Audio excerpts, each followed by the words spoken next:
So I've been a firefighter for 30 years now. These days now I work as a senior position in the regular fire service, but in my youth I was based out near Yoho National Forest and fought fires for the Canadian Forest Service. Now I signed on for 2 years back in '77 purely for a change of scenery and a new challenge, and I liked it so much out there that I extended my stay until summer's end in 1980. They call that region the Kootenays, and while they're covered in snow from November until March and damp as hell almost all other times, the summers out there get really, really hot some years. All the pine needles dry out and become crisp and kindling, and the cones expand too, pushing out all that flammable sap that makes them all sticky. And then all it takes is one little spark, and the whole damn forest is in jeopardy. Now, I've been on a couple of attack crews by the summer of '79, meaning I've had plenty of experience humping hose packs and fire axes up ridges, and I've done plenty of learning from the old-timers who'd probably breathed more ash than most smokers. We were based in this little town called Field, British Columbia, inside the Kicking Horse River Valley, and while sometimes we could get kinda samey in a town with less than 200 people in it, it sure was beautiful. We were surrounded by endless pine forests and snow-peaked mountains. I mean, you couldn't move for picturesque. But in the high summer and the deep winter, Mother Nature could be a real bitch when she wanted to. And it was no different in the summer of '79 when a freak lightning storm hit the forest. We've been watching the pressure gauge rise for a couple of days already, so it didn't take us completely by surprise. But when a storm finally broke, it wasn't what we were expecting at all. Instead of a downpour with a few infrequent strikes, we got a bout of what we call dry lightning. Now, dry lightning occurs only at the hottest part of the summer because what most often causes it is weather so warm that it literally evaporates what little rain falls from the storm clouds. Then, couple this with an unusually large number of strikes at a time when the entire forest was little more than a giant tinderbox, and you had a recipe for disaster. Mother Nature's fury was on full display that afternoon, as bolt after bolt hit the dry forest. They send sparks into the air when they get hit, then burn from the inside out. Not that I saw any strikes that day, I was too far away. We soon got the call, and we were soon prepping to move. There was just one problem. The storm had fried the park warden's radios, meaning that there was no talking with anyone except their HQ in Banff. Now, I was told the wind and static was so bad that all the relays had either been knocked down or fried, but since we had a tower of our own, we were able to get up there and take a look around for smoke. I prayed we'd get lucky, but I guess God wasn't looking our way that day because before long, we saw one and then two stacks of smoke coming up, one near Emerald Lake and then another over by the Burgess Shale side. And by the time the evac and firefighting plan had been put together, we had reports of 3 new fires, making a total of 5. And then with the strong winds, the risk of spot fires sparking all around the strikes was scarily high considering the sheer number of cases we were dealing with. All in all, the park was lighting up like a freaking Christmas tree, and then since we were prepped, all we had to do was sit tight and wait for orders. The boss had turned the map room into a kind of conference center, and in coordination with the guys over in Banff, we were trying to figure out exactly where the strikes had occurred so we could best place our people. He was chain smoking, cussing up a storm in there, and then suddenly, we were finally needed. He called us into the room, pointed to a spot on his map out near the Otter Tail, and told us that there was a fire lookout there that needed evac. Based on where the strikes had hit, 2 separate fires had the chance to link up and cut the lookout off. And then if it burned through the whole area, then, well, I'm sure I don't need to tell you what had happened to the poor SOB stationed there. Once the briefing was completed, our heli pilot gave me the nod. And then after loading up a couple of extra canteens and some first aid and a small blanket just in case, we lifted off with these thumping rotors and headed over to the Otter Tail. Flying over the low valleys, we could see the smoke rising in the distance, these ragged white plumes that turned darker as the trees started to burn. Even as we soared through the air at God knows what speed, the air started to smell like ozone and burnt pitch. The storm wasn't done yet either, and we saw a couple of strikes hit on the way in. But after cresting a ridge, we suddenly saw the tower, standing tall against a backdrop of dark clouds. We circled around before the pilot took the bird down on a strip of flat about 100 yards away from the tower. I honestly figured whoever was in the lookout would be out there waiting for us because a chopper ain't exactly quiet, you know. But it wasn't until we were walking up on the thing that a guy stepped out onto the catwalk. Now, he was still buttoning up his shirt as he came down the stairs, and we told him it was time to move. But rather than shift his ass into gear and grab whatever he needed from his tower or cabin, the guy acted almost confused. He'd obviously heard the lightning strikes but hadn't seen the smoke trails. But then the strangest thing was how he didn't seem to know the radios had been fried.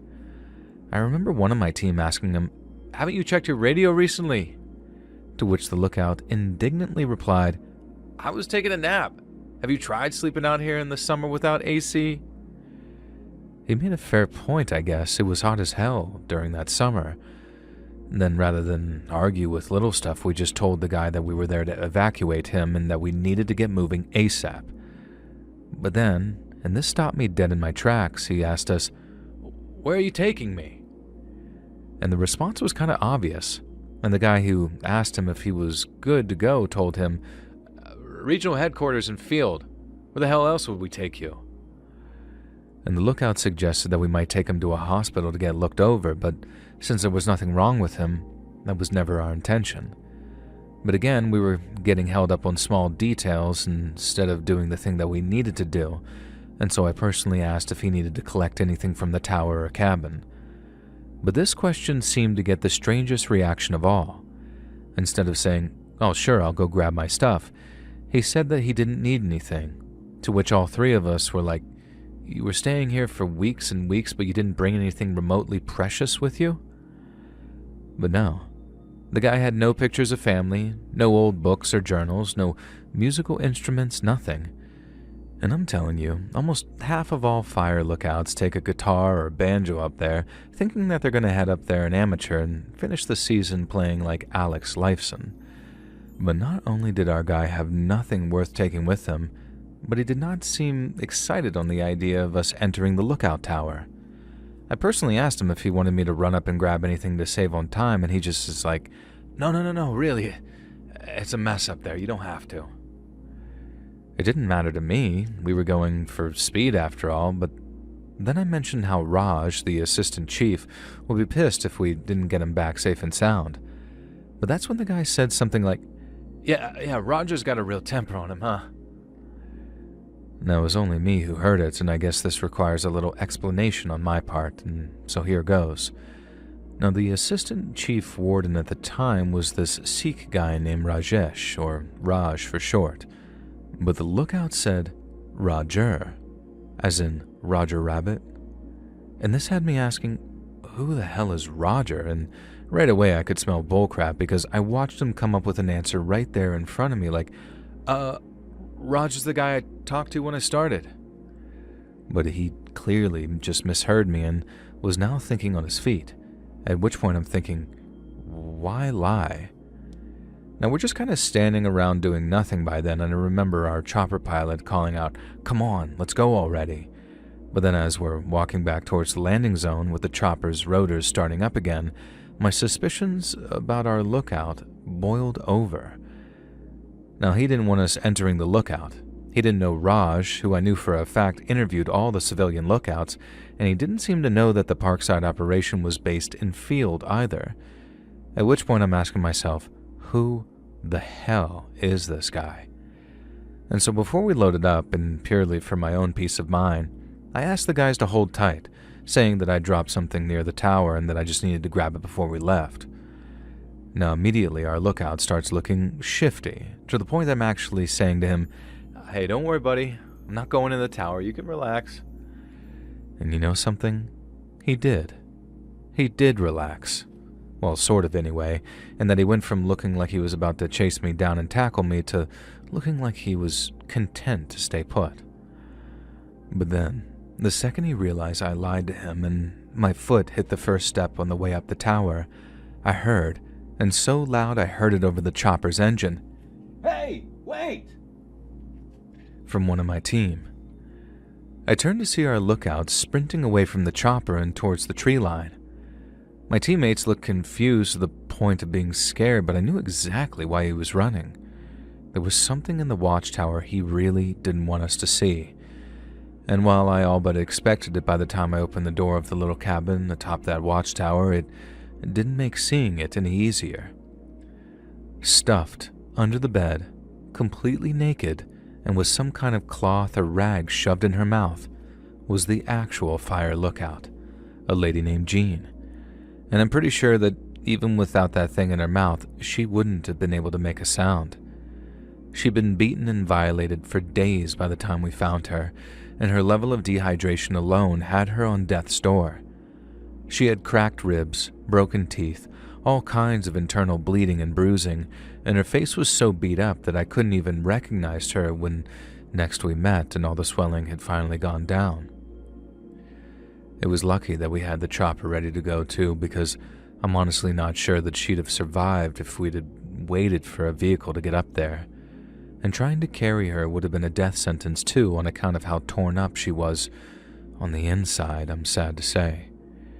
It was kind of crazy to think about. It was like that lightning storm saved her life. Jean said the man had caught her while she was out on a walk and had been keeping her prisoner at knife point for days after smashing up her radio.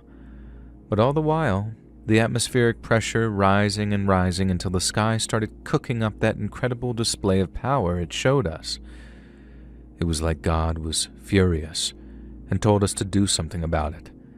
And while I guess we did it all completely on accident, we ended up scaring the guy off. To me, and aside from all the evil crap he did to her, the worst thing about the guy was how he was happy to let the fires sweep over the area and let it roast that poor girl alive up there. When we asked him if there was anything important up there and he said no, he was talking about a human being, a human life. And of all the reason it sucks that the cops never caught the guy, that's the one which gets to me the most.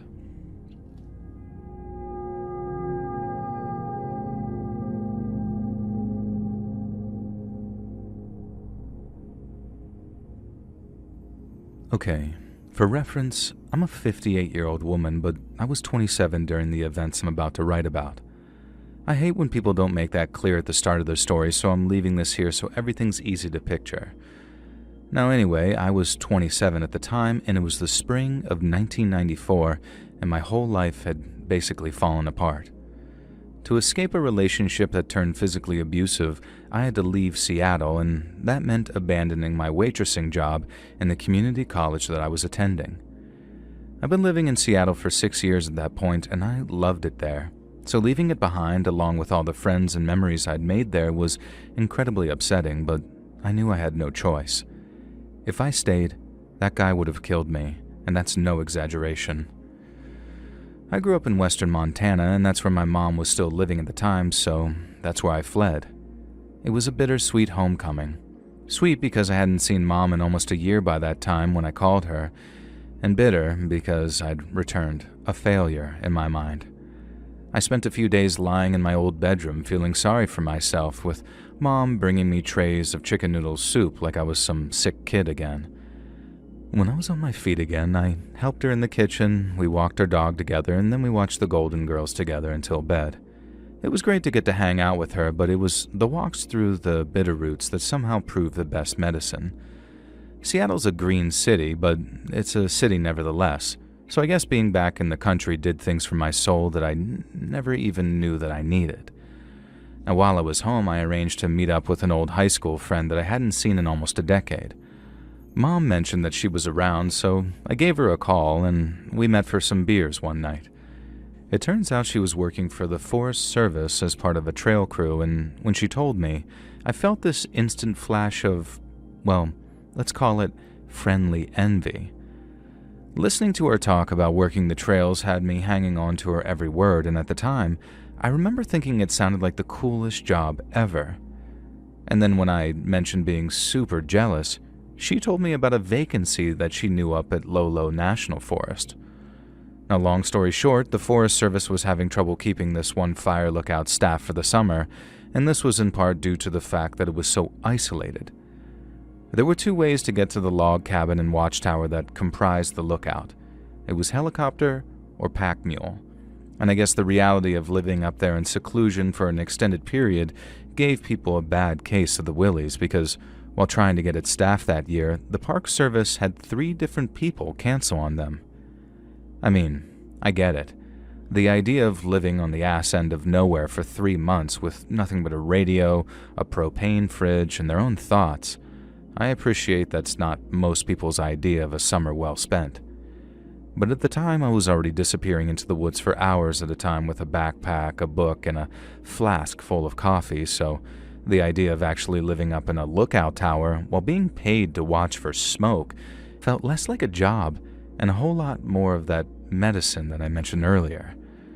My high school friends said the fact that I was kind of underqualified wouldn't matter, and the fact that I've been studying forestry in community college would count towards experience, and if I could guarantee I wouldn't back out, she'd put in a good word for me. I told her there was nothing in the world I'd rather do and that I'd be willing to sign up for the full 3-month stint too, especially if it meant walking away with a pile of cash that I could use to get myself back on my feet. And then a week later, I drove over to the district office to speak with a fire management officer. A few weeks later, I got the call that I was headed to Lolo for 3 months. Then, after a couple of training sessions on how to use a radio, the Osborne Firefinder, and how to read smoke columns, I was good to go. Now, the hard part was the helicopter flight up to the mountain in June, and I still remember the way my stomach dropped after we strapped in and took off. It was my first ever helicopter flight, and the one out there was my last, so it was both equally terrifying. But I'll never forget the feeling I got when I spotted the tower and cabin perched on top of that mountaintop. It wasn't much, but to me, it looked like my kingdom for the next 3 months. The pay wasn't anything to write home about, but back then it was $8 an hour plus overtime when fires got going. But I didn't have much in the way of expenses, and honestly, I would have happily paid them for the privilege of being up there and getting away from my old life. Now, I was expected to wake up before dawn, scan the horizon with the binoculars while the coffee was percolating, and then get ready for another day of, well, really nothing. Aside from calling in the weather every hour, I could do whatever I really wanted. And so there'd be these long afternoons where all I really would do was read, write in my journal, and watch the clouds as they passed through what was otherwise a clear blue sky. Some days it was boring enough to drive a person nuts, and I could see why a person needed a certain level of mental fortitude to last even a month up there, doing the same thing over and over, day in and day out. But other days, especially during things like distant lightning storms, it was quite a rush knowing me and the other lookouts were like the tip of the spear when it came to keeping the whole forest from turning to ash. Now, it was a big adjustment at first, even for someone like me who'd grown up in the country, but after 2 weeks, this Brush Mountain lookout started to feel like home. And I say home, but I was obviously still missing a bunch of conveniences and amenities. But being up there was every part as good for me as I figured it would, and rather than boredom, all I felt was peace. At least until one morning when I stepped out of the cabin to find a dead rabbit lying on the ground. Now, it wasn't lying between the cabin and the lookout tower. It wasn't even a few feet away. It was right there outside the door, like it had been placed there deliberately. Now, I went straight to the tower, completed my morning check-in on the radio, then immediately mentioned the rabbit to a forest ranger that I called Hank, but whose real name will remain omitted for reasons that'll become obvious. Lolo's got a lot of predators roaming around. There's black and even grizzly bears, timber wolves that hunt in packs, and mountain lions that hunt alone. They also got things like wolverines, lynx, and bobcats in the high-elevation forests where I was, along with the smaller predators like coyotes, foxes, and various birds of prey. Now, my point is, just about any of these animals might have been walking through the lookout when they stopped at my door, smelled a human, and then fled, knowing that they'd be faster if they just dropped their late-night snack. And that's what Hank said anyway, and I didn't need to be an expert for the explanation to make sense to me. And so instead of freaking out and getting all paranoid, I just tossed that rabbit into the brush and hoped that its owner might return later. And exactly 10 days go by, and I know that because I have this all down in my journal, when another dead rabbit appears outside my cabin. Now, when I mentioned it to Hank on the radio, he sounded kind of surprised, and while he made a joke about how I'd been adopted by a mountain lion, he promised to hitch a ride on the next supply run so he could personally take a look around. Now, I can't lie. I kind of like the idea that some mountain lion, in its confusion as to why I was out there, all alone in the middle of nowhere, had decided to try and feed me, like some house cat. But unfortunately, that's not at all what was happening, as Ranger Hank discovered when he came to visit. Now, like I said, he flew in on the resupply helicopter at the end of month 1, and by then, I'd found a total of 4 rabbits outside my cabin, 1 for each week I'd been there. We unloaded the helicopter, which was mostly cases of water, which were heavy as heck, and then once we were done, Hank told the pilot to take 5 while we took a walk around the area. Now, he was looking for animal tracks, and he found plenty, including those of a mountain lion, but after looping around, and as we're walking back to the lookout via the north side, he stops dead in his tracks while looking down at the ground. Right away, this made the hairs on the back of my neck stand up because I literally watched his expression go from carefree to fearful as he's looking at the dirt. And even though the possibility flashed through my mind, hearing him say it was just devastating. Because after kneeling and tracing a finger around the edge of a track I could barely see, he told me it was human. I guess half the reason I couldn't see it at first was because I was looking at a boot print, but after he carefully pointed out where it was and I joined him in kneeling, I started to see it too. It was a footprint, not a boot print, as in it had been caused by someone walking barefoot, not by someone walking in footwear, which, for obvious reasons, made it even more disconcerting. Hank felt it too, at least once I'd confirmed that it wasn't me that had been walking barefoot among the trees. And it was then that talk turned to firearms, or more specifically, how I didn't have one.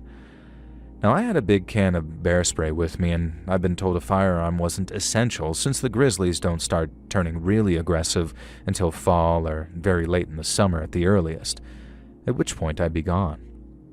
And while bear mace would sure work fine if I hit a person with it, I knew that wasn't enough, and so did Hank, especially not when it came to someone who walked barefoot in the woods and left dead rabbits outside the cabins of lone women.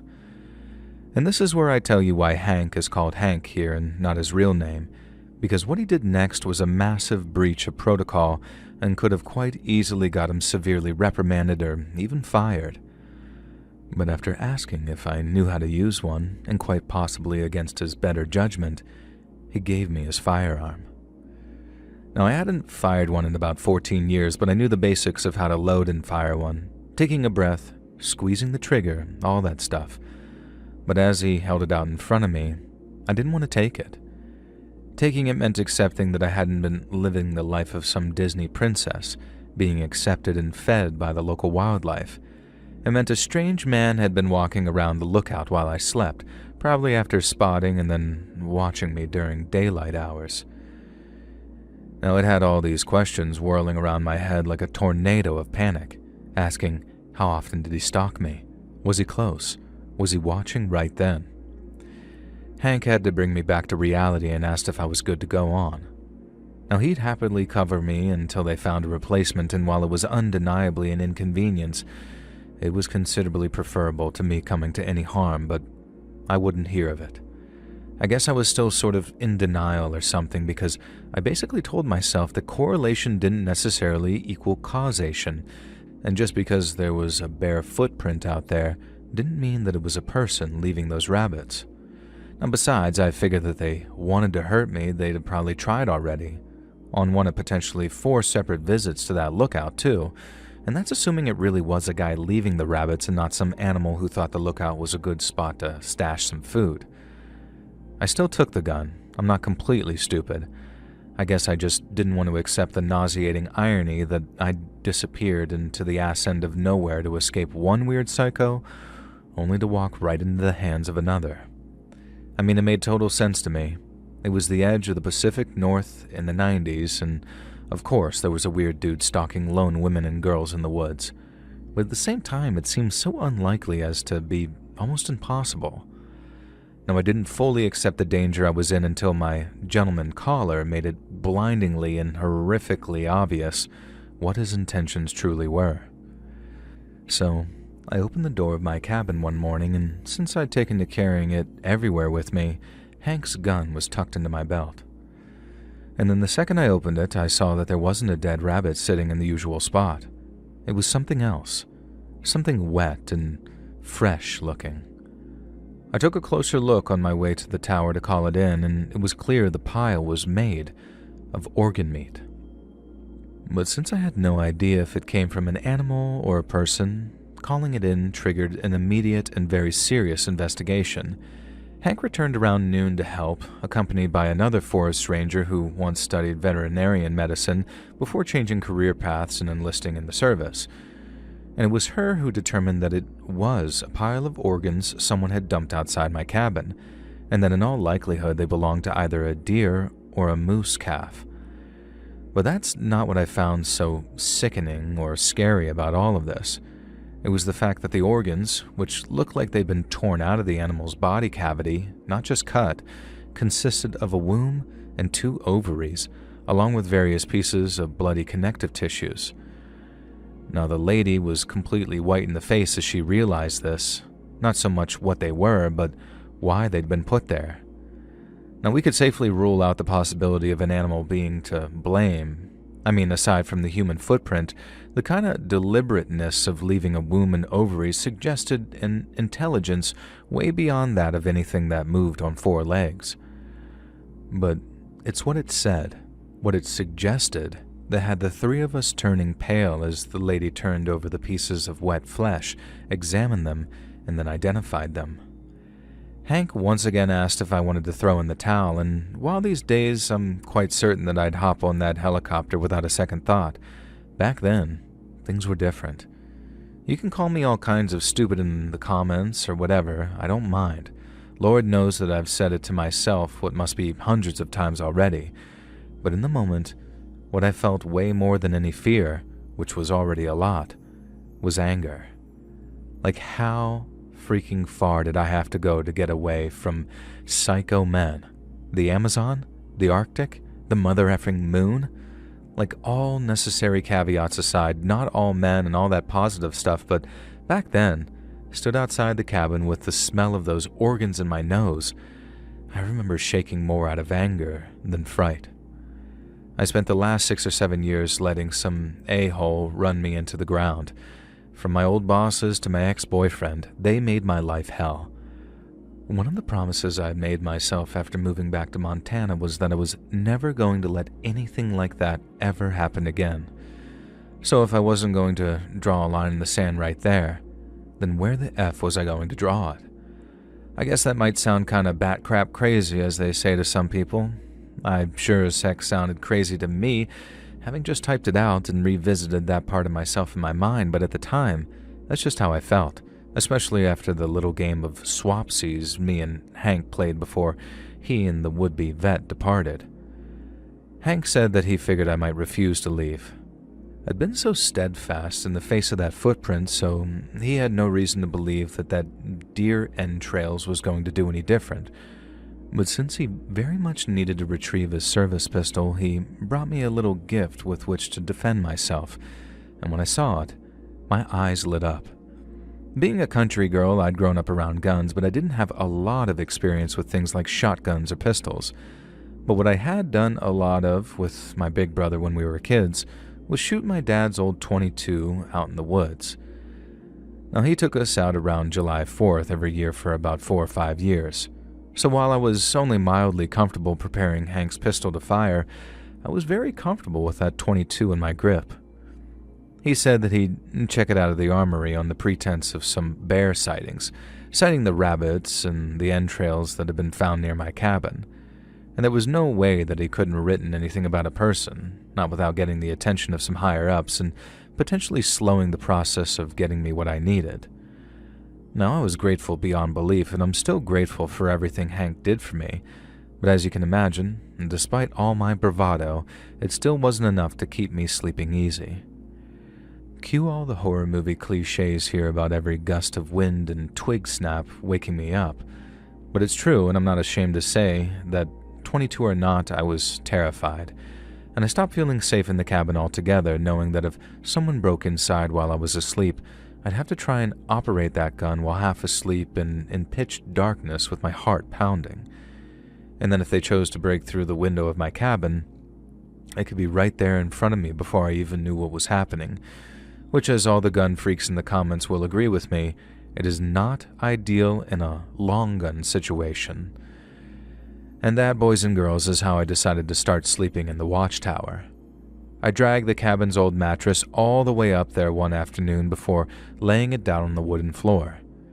The interior of the tower was so small the mattress barely fit, and it was also way more exposed to bugs thanks to the little ventilation gaps in what was otherwise a watertight roof. But I could lock the gate on the fence around the bottom, and I'd hear loud and clear if anyone came up the stairs at night, and in the event that that happened, I had the radio right there in front of me if it did.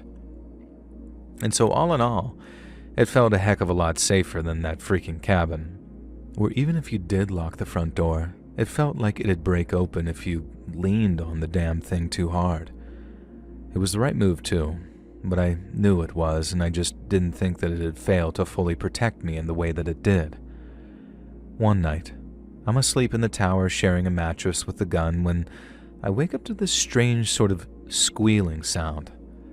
Like most sounds I heard during the night, this one had me awake and reaching for the rifle.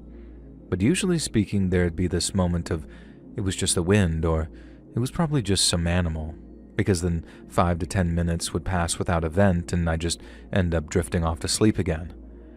But on this occasion, I could tell right away that something was wrong, because this wasn't some natural sound that I was hearing. It was metallic. I could hear my own heart pounding in my chest, that sort of da-dum, da-dum, da-dum, all while I could hear this sort of keening, stretching sound, followed by a sudden snap, and then I suddenly realized what I was listening to. Someone, or something, had just ripped open the chain-link fence at the bottom of the tower. And what followed was one of the strangest and most frightening experiences of my entire life, because while every fiber of my being was screaming at me to get up and get ready to fight, I couldn't bring myself to move a single muscle. I could barely even bring myself to breathe, and I realized my breathing in general is so shallow that I was in danger of hyperventilating and shutting down completely. But still, all I could do was lay there on the mattress, trembling and every muscle tensed up as I heard these faint, slow but heavy footsteps before they suddenly got loud as a foot hit the metal stairs.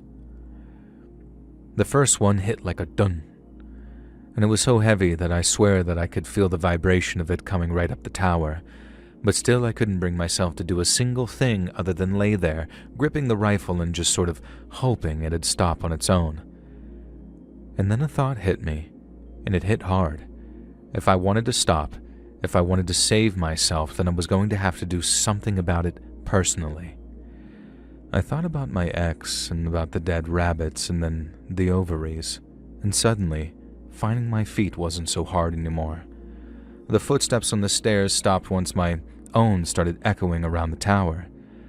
I've been scared that they might speed up as whoever it was rushed to confront me, but thankfully they didn't. I stepped out onto the catwalk, loudly charging the rifle before I stepped toward the stairs and aimed it towards their top. Then, in a loud voice, I told whoever was climbing them that while I didn't know who they were or what they wanted, I could guarantee that anyone who climbed to the top of my tower was going to get shot.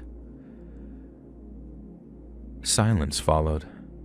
No footsteps, no talking, no nothing. I don't know how long I lasted in that silence, but in the end, I broke by asking if whoever was there had heard me. I don't know what the hell I was expecting. It wasn't like whoever was there was ever going to be like, "Yes, ma'am, no, ma'am." But when that silence held, when I didn't get so much as a grunt in response, somehow the fear that I felt got 10 times worse. It occurred to me that I might not be dealing with someone who wouldn't talk, but rather someone who couldn't, and that had me way more frightened than I had been before. I remember the exact moment I thought to myself, if he won't talk to me, I'll let the rifle do the talking, because nothing gets the point across like a warning shot, right? And so that's what I did. I quickly pointed the rifle toward the sky and pulled the trigger. The flash and the shot were so much brighter and louder at night and under that woodwork, and I guess that worked for my advantage too, because after screaming out the question of, "Do you understand me?" while my ears were ringing, I eventually started to hear feet on the stairs again. Only this time, instead of going upward and further towards me, they went down and away from me. Now, I was shaking so hard that by the time the person touched the ground again, I'm surprised that the whole watchtower wasn't vibrating. Part of me wanted to look down so I could maybe catch a glimpse at whatever had been stalking me, but once again my body froze up. I could already hear whoever it was moving away from the tower, and it was so quiet that I couldn't hear those bare footsteps against the dirt, and it seemed like the encounter was so close to being over that the last thing I wanted to do was do anything that might prolong it. I didn't sleep at all that night, and I barely slept for the next 2 weeks, actually. Hank and another ranger came up to take a look around, as well as take an official statement from me regarding what happened that night. Our visitor never showed his face again, and thankfully, that halfway walk up the stairs was the last interaction we ever had. But like I said, it still took me weeks before I was able to sleep properly again, and even longer before I was able to move back into the cabin and enjoy all that additional comfort and coolness.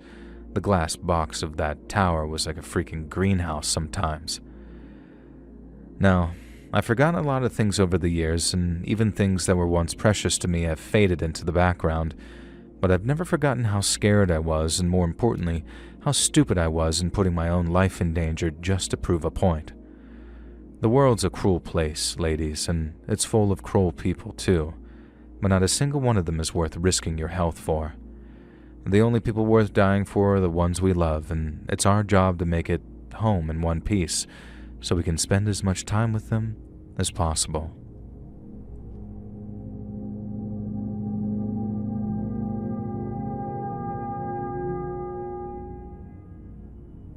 During the summer of 2011, I've been working for the U.S. Forest Service for coming up on 15 years, and for the past 4 summers, I'd spent my days as a fire lookout, living in some box on a mountain. I'd look out for smoke, talk to myself or the radio, and learn how to be alone for such long periods without going completely insane. Now, people think it's romantic. While some parts can be nice, for the most part it's not. It's just really a job like any other. You get it after you paid your dues on trail crews or fighting fires or doing whatever kind of grunt work the higher-ups kind of throw at you. Now, I started in my late 20s after my marriage fell apart, and I realized that I like trees better than I like most people, especially my dumb bitch ex. The service liked that I didn't complain about the isolation or the pack-outs, so they sent me to different towers over the years. But the one out in the Cascades that summer was my favorite. It had been a dream location of mine for years. I mean, all the lookouts are beautiful in their own little ways, I imagine, but this one out there had everything. Remote, quiet, and the kind of place where the world feels big, and you feel small, but in a good kind of way. And that season started out just like any other. I flew in by a helicopter in late June with my first 2 weeks of supplies. And then after setting up the cabin, I checked the firefinder and cleaned the windows and tested the radio for some peace of mind. Now, the tower sat on a rocky peak about 6,200 feet up, and my living quarters were right below the lookout room. There was a small kitchen, a surprisingly comfy bunk, and a propane fridge, and even a little bookshelf on which former lookouts had left books with little messages in them. And from up there you could see for literally miles. You could stand at the catwalk, seeing these giant ridges folding into valleys and where dark scars from last summer's forest fires were growing back green. I spent my days either scanning and plotting possible smokes or hiking down to the spring for water when the snowmelt slowed. Now you'd hear the occasional bear or elk if you were lucky, and sunsets were incredible. And then nights were for reading some paperbacks and writing or otherwise learning to be at peace with the sound of your own thoughts. Now it might sound funny seeing how similar each station really is, but my time in the Cascades was one of the best that I'd ever spent at a lookout. Now, it was everything I'd hoped for and more, but then I found the pit. It was mid-July and I'd taken a day off of the tower. Something we're allowed now and then if the fire danger is pretty low. I'd hiked a few miles west along an old overgrown trail looking for a spot that I'd heard about from a retired ranger that was supposed to have a good view for personal scouting. As I walked, the trail started to peter out into some brush, but I pushed through until the ground dropped away into a small depression, maybe 20 feet across. Now, at first I thought it was an old mine shaft or a root cellar that had collapsed in on itself after the cabin that had once stood above it had just been moved. And that's when I saw the bones. They were scattered in that shallow pit, like someone had tried to bury them and given up, and the first thing that grabbed my attention was the skull. It lay on its side with the jaw still attached, while the teeth were yellowed but also still intact. And they were clearly human teeth, too, not the big canines of a bear or the flat grinders of some deer or moose. It had incisors, canines, premolars, all indications the skeleton had once belonged to a person. I'd also seen enough animal carcasses in the woods to know the difference. The eye sockets were round and forward-facing, the forehead high and smooth, and I wanted it to be an animal because the implications were so much more tame. But there was no lying to myself. And when it hit me that I was looking at a set of human remains, my stomach completely flipped. I'd done a lot of reading on this stuff in the years since for a ton of different reasons, but mostly because while I was never trained in forensics, I wanted to be sure. That's how I'm certain that the long bones present, things like femurs, tibias, and humeri, were all human and not those of some local animal. One of the femurs I spotted was broken, snapped clean about halfway down like it had taken some hard blow. The pelvis was tilted in the dirt with its distinctive wide bowl shape, and later, when I looked it up, that's how I became certain that the victim was female. For example, in women, the iliac crests are broader, flatter, and set further apart to facilitate childbirth. In males, they are typically higher, narrower, and have a much more pronounced S-shaped curve. Now, the pelvis I saw in the dirt that day matched the exact description and was much wider than the male example I looked up afterwards. Now, the one thing you learn when studying forensics is that the details don't lie, and while I didn't glean these details my own self, I was told that the bones must have been there for at least 10 to 15 years. They had that dry, weathered look and were cracked and almost gray from years of being exposed to the elements. There was obviously no tissue left, meaning that there were no bad smells except damp earth, and enough time had passed so that roots had grown through some of the ribs, which made for one heck of a chilling image, I can assure you. Small animals had gnawed on a few of the ends, but a couple had clearly been trapped down there after feeding, meaning a couple of the smaller animal skeletons were interspersed among the human ones. And as you can imagine, I didn't touch a thing. I just backed up, marked the spot on my GPS, and then hiked back to the tower as fast as I could call it in. The ranger who answered sounded skeptical at first, but when I described the skull, he got very serious then. They sent a team in 2 days after, and when I got the word, I hiked down to meet them at the trailhead before leading them to that pit. Now, I only stayed there for one visit. The crime scene was a few miles from my cabin, too far for me to check every day, and besides, they told me to stay clear while they worked. I watched from the edge as they took photos and measured stuff and sifted through the dirt for anything invisible to the naked eye. One of the state police guys was there in his marked jacket and crew cut, looking at a place among the rangers as they bagged everything carefully. I asked them to keep me updated, and although I kept doing my job as normal over the weeks that followed, my mind was never far from that pit. I pictured someone walking through these woods, maybe lost or hurt and never making it out. Or worse, someone bringing them there on purpose to ensure the final few moments of their life was as horrifying as it was lonely. And the broken femur stuck with me. That didn't happen from a fall, so whatever happened, it was no accident. It seemed to me to be deliberate. Now, a couple of weeks later, a ranger flew in with some supplies and sat me down at my little table in the cabin that I called home. He looked deeply uncomfortable as he told me that after finishing up the analysis of the bones, the lab had come back and said that there was nothing to be alarmed about because the bones were not human. When I was told that they belonged to a bear or maybe a big cat but not a person, I just stared at him in complete disbelief for a second. I just remember stammering out something like, but the skull, those teeth, they were human. And the pelvis, Tim, you can't tell me that it didn't belong to a person. But all he could do was shrug and explain that the professional over at the state lab saw things differently. He said that in some cases bones end up getting warped by prolonged exposure to the elements, in which case it was an easy mistake for me to make. But even with all the watertight excuses he'd been given, he still couldn't look me in the eyes for very long. The area was closed off for a week while they did their investigation, but after that it was open to the public again. No more tape, no more forensics. It was wide open again like nothing had ever been found there. Now, I was just a lookout at the time, but I was still entitled to ask for a copy of the report. Yet before I could even file a request, I was told that the whole thing was being handled internally by the state police. I was told that I could talk to the lead state police investigator and that I could get all my answers from him. But the police voicemail I left was never returned, and it was around then that I started to sort of doubt myself a little.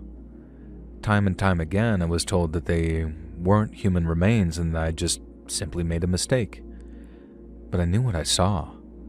I'd spent 15 years in the woods, and in that time, I'd found dead deer, dead elk, and even a dead bear one time that had been poached by a couple of heartless bastards, but not a single one of them looked like the skeleton in that pit.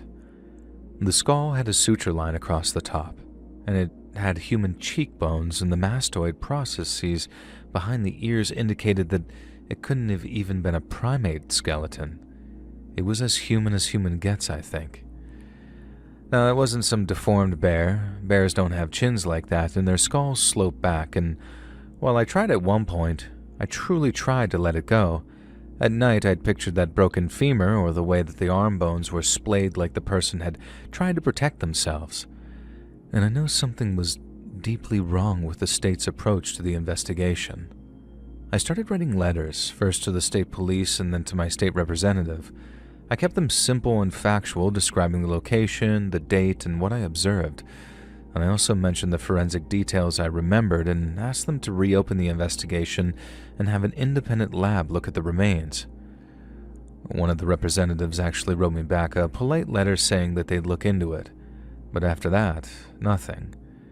They'd send me a bogus letter to shut me up for a while, then completely failed to act, but instead of giving up, I just wrote more. I contacted the other senator and then the governor's office and kept copies of everything in a folder. Some offices sent back letters while one staffer called me sounding interested. At least until I mentioned the state police had closed it, then the tone changed. It went from, "Oh, we'll do anything we can do to help out," to, "Actually, resources are kind of limited right now, especially with regards to a notoriously difficult wilderness investigation." Now, I was told to be patient, that good things came to those who waited, but by the end of the season, I was told the remains had been destroyed.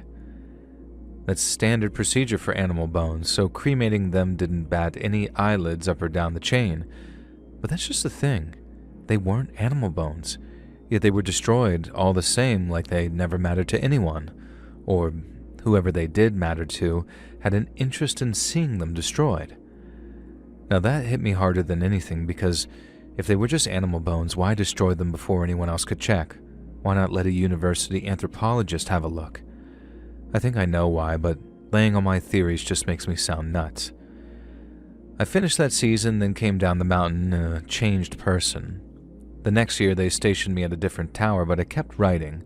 I learned how the system works. You file public record requests and you talk to reporters if they'll listen. Now the ones I talked to responded like I was some kind of crazy lady, but I'm not crazy. I'm just someone who saw something that didn't add up and couldn't let it rest. The state said animal, the bones to me said otherwise, and the fact they destroyed the evidence makes my skin crawl even today. I still scan the ridges in my mind sometimes, even though I'm retired now. I still write the occasional letter when a new representative gets elected. Most people think I'm chasing ghosts, and maybe I am, but I stood over that pit and looked into the empty eye sockets that once held a person's eyes, and I made a promise to try and get to the bottom of it. Everyone knows that the woods have their secrets. I just didn't know that sometimes the people who are supposed to protect us help those secrets stay buried. The system moved on, but I remember. Every quiet night in my cabin, I remember the bones.